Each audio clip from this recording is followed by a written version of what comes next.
Let's go for the final drive.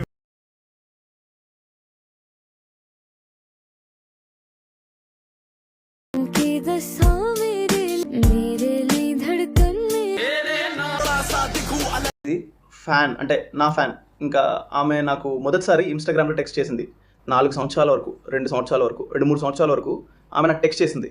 ఇంకా ఆ తర్వాత ఒకరోజు నేను ఆమె డిఎంకి రిప్లై ఇచ్చాను, మాట్లాడడం మొదలుపెట్టాను, మాటలు జరిగాయి, అన్నీ జరిగాయి.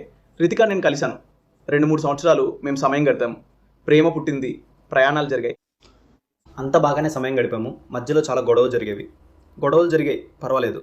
కానీ చివరి క్షణంలో నిర్ణయం తీసుకున్నాను. నేను అనుకున్నాను, ఈ అమ్మాయి నన్ను ఎప్పటికీ వదిలి వెళ్ళదు.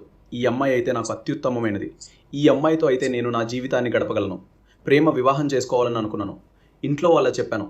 ఇంట్లో వాళ్ళు మొదట్లో ఒప్పుకోలేదు. మేము నీ పెళ్లి చేస్తాము, ఇది చేస్తాము, అది చేస్తాము అని అన్నారు. మొదట్లో ఒప్పుకోవడం లేదు. ప్రతి కుటుంబంలోనూ తమకు నచ్చిన అమ్మాయిని కోడలుగా తీసుకురావాలని కొంచెం ఉంటుంది. ఆ విధంగా వారు అంగీకరించడం జరిగింది.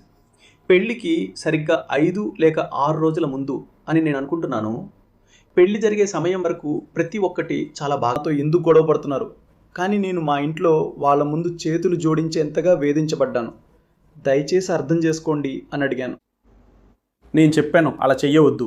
సమాజంలో నాకు చాలా పరువు పోతుంది. నాతో దండం పెట్టించారు, నాతో కాళ్ళు పట్టుకునేలా చేశారు. నాకు తెలుసు నేను వ్లాగ్ చేస్తున్నాను, కానీ అందరికీ చాలా క్షమించండి. నా వల్ల కావట్లేదు భయ్యా.